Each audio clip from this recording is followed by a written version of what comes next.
My name is Bruce Mogardo. I'm the beach superintendent for the town of Falmouth. And I've been asked to give some updates on the recent storm, actually the two storms that we've had, and some of the effect that it's had on the beaches. I would say for the most part, Minot West and Surf Drive sustained the greatest impact, losing lots of sand. At Minot, we've lost maybe 8 or 9 feet of parking lot as well. Plus the sacrificial dune that sat on the parking lot that I know some people didn't think was pretty, but it did save the parking lot as much as it could for as long as it could. We also changed profiles at Surf Drive with losing a large portion of the kiddie pool in front of the parking lot. Water did get into the bathhouse underneath the doors, and we lost some quantity of sand down at the beach by Mill Road. We have put together a mitigation plan. We will have to phase that in because it's hard to fix all of the things that need to be fixed in a short period of time. So our first goal is to simply get through the winter. And the winter storms generally get nasty around December through March. So we have to make sure we've got beaches that can be fixed in the springtime. And then of course our second phase, our goal would be to see if we can get them ready for summertime. And then the third phase, which we still have not begun to talk about at all, is to see what we can do in the long range to slow down the rate of erosion while we are also experiencing sea rise. For a lot of people, the storm snuck up on them.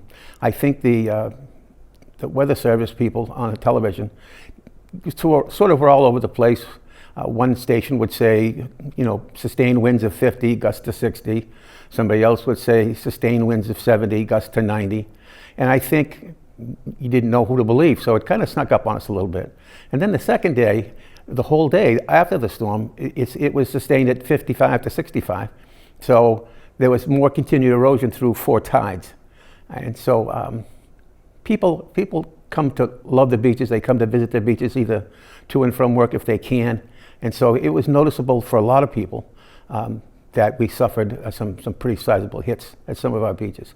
Even on the west side, Woodneck, Chappaquiddick, Old Silver have had fairly significant profile changes, mostly in elevation because the sand did move around.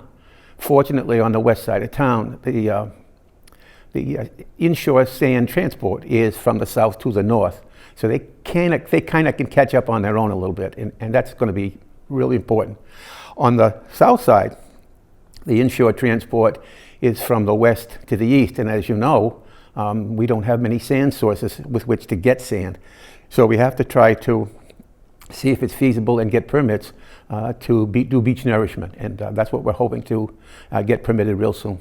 As far as what's going to happen at the beaches, I don't really know. A lot of that's going to be how they get beat up a little bit this winter. We might get lucky and accrue some sand. Bristol likes to get sand from the heights. The heights tends to get sand from around by the Tides Motel and over by the harbor. So it all depends on how the sand moves around. We'll have beaches for sure. The town, the DPW, and the beach department will do our very best to make sure that we have the best quality of beaches that we have had in the past.